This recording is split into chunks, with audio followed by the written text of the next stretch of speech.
So welcome again to everyone here and everyone watching and listening online. We're really glad that you're here. We're moving into the meditation in word portion of the service where we get to hear from members just like you, just like me, and hear a little bit about their faith background and how their faith and their regular lives intersect.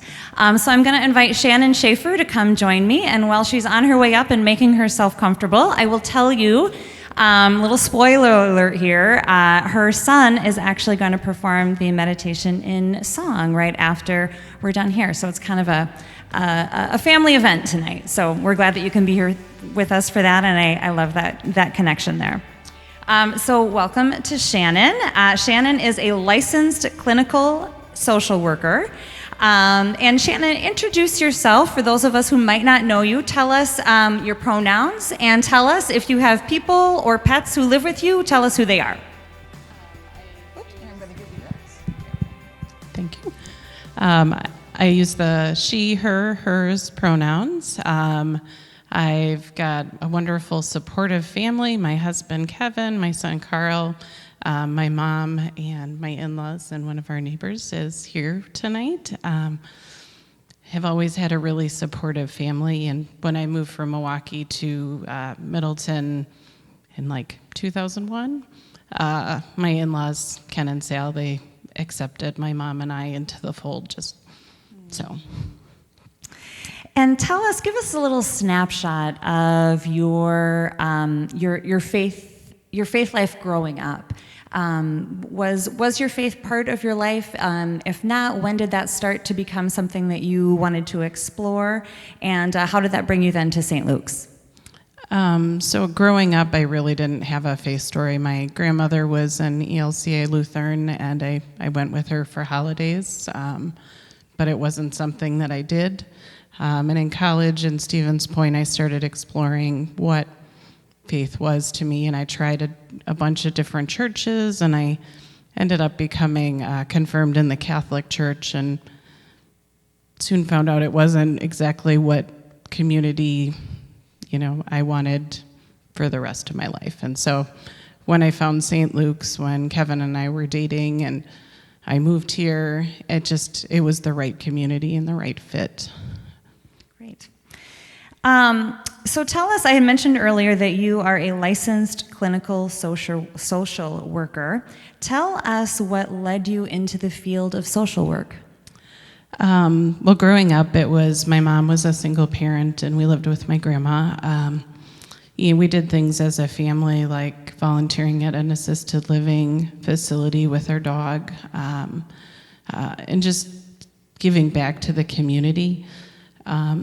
When I was in high school, we hosted, and then I was able to go abroad to Latvia for a summer program through American Field Service, which really imposed the value that we're all the same. We have more in common with each other than we have differences, and just always knew that I wanted to give back somehow and, help support people when they maybe weren't feeling at their best. With graduate school, it sort of seemed like something that wasn't an option until a friend of mine told me that there was a part-time program for school social work at Madison that met on Saturdays, and that seemed like I could keep working and still go to school.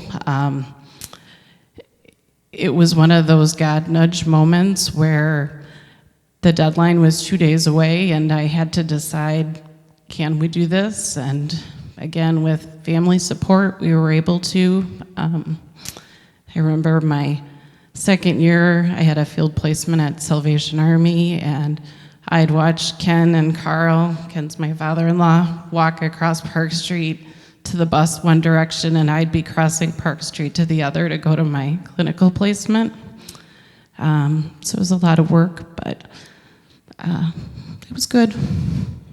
And I know when you and I talked a little bit about your story, we talked about those God nudges. I know Jay Keel calls them God sightings when we're with the youth, God winks. It's sort of those moments where, and sometimes it's not until later and you look back that you realize it, but sometimes in the moment you can go, wow, that worked out better than I thought it would. And you have sort of a similar story when you graduated and interviewed for your first job. Tell us a little bit about that. So I had one and only interview at a place called Yahara House. It's part of Journey Mental Health. I walked through the door and a member gave me a tour, and just you could feel like something positive about the community. And it was my one and only interview, and I've been there 7+ years now. It just sort of felt like you were coming home. And we often say it's sort of our second family, the family you get to choose.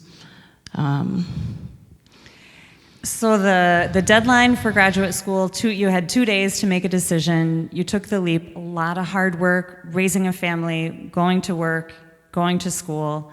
Your first interview right out of graduate school, I think I'm understanding, and you get the job, and now that is where you have been.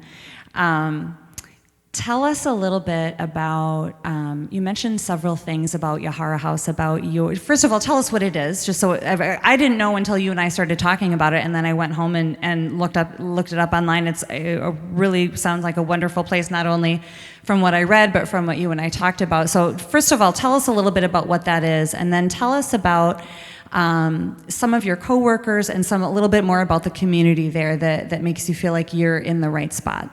So Yahara House is part of the Clubhouse model. It's something that was formed in New York. It was patients had been together in groups at a mental hospital. This was before the deinstitutionalization process, and they found this like kinship, and they formed this group that met on library steps called WANA, We Are Not Alone. It developed into Fountain House, and there's now 300+ clubhouses around the world. I think 30+ countries. And part of the principle of Clubhouse is that staff and members, we don't call clients, we call them members, and that it's this partnership, and we're all colleagues there to develop and make the clubhouse the best we can. So there's a right to a place to come, a right to meaningful work, a right to meaningful relationships, and a place to return. So when we're working together, we're doing multiple tasks. So I'm in the cafe department. We prepare meals pre-pandemic, probably for 40 people. Post-pandemic, more like 30 per day. But these tasks we develop relationships, and we're able to offer encouragement for each other. And those skills then go on to support someone in work or in education. We provide case management, and that can vary from member to member what their needs are. But there's always a place to come back. So you may go and become employed full-time and say, the clubhouse has helped me get to this point. But when you come to a point where you want to come back, whether it's just for a holiday to see your community, you're always welcome. And tell us a little bit about you had mentioned a story that somebody had told you about a pile of garbage, and sort of a parable, if you will, really, about that. And I think that'd be a sort of a great intro as to how maybe your work life and your faith life intersect, and how that happens. So if you would, share that story. So we recently had a virtual seminar where clubhouses from around the world were coming together on Zoom. And it was not the same as being in person, but really, we had that sense of this bigger community than just our little building. And someone said, it's really hard to describe Clubhouse. and it's something I've often struggled with. But he said it's sort of like we all come in and we all have our own pile of garbage. And in clinical settings, you talk about the garbage and, oh, how can we change the garbage? How can we get rid of the garbage? Well, at Clubhouse, we don't concentrate on the garbage. We say, oh, that's nice. Let's plant a tree and let's develop this tree into the best tree it can be. So we really focus on a member's strengths and bring out the resiliency that they've had, and help them see talents that they might not know they have or might not have the courage to explore on their own. So it's using the garbage as compost rather than just seeing it as garbage. It's planting something. Yeah.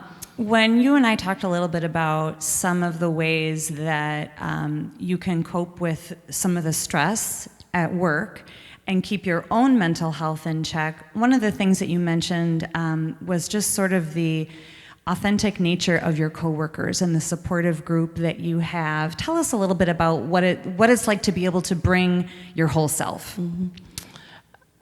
So I had I'm going to kind of backwards a little bit. I had a clinical placement at Mendota Mental Health my final year, and it was on a maximum security unit. It was one where I wouldn't wear a sweatshirt with my son's school on it. I didn't feel comfortable sort of sharing anything personal. And Yahara House is like a 180 from that, where you're encouraged as staff to say, I don't know, because it's a way of empowering members to help teach you what you don't know. And who better to teach you about someone's lived experience with mental illness than someone who has lived mental health experience. It's sort of the peer support movement before there was the peer support movement. And it's a place where families are encouraged. We talk about our days, we talk about our weeks. People ask me how Karl's doing. Oh, he's in marching band. How's that going this year? Is he still playing the tuba? And you can have bad days because, frankly, we all have bad days. And so it's normalizing that, I'm not at 100% today, but I'm still here with the community and we're going to help each other get through this. What are some other ways, when you go home at the end of a long day or a long week, what are some other ways that you take care of your own mental health in order to sort of refill your bucket, as it were, to then go back and help others? What are some things that you have found to be helpful?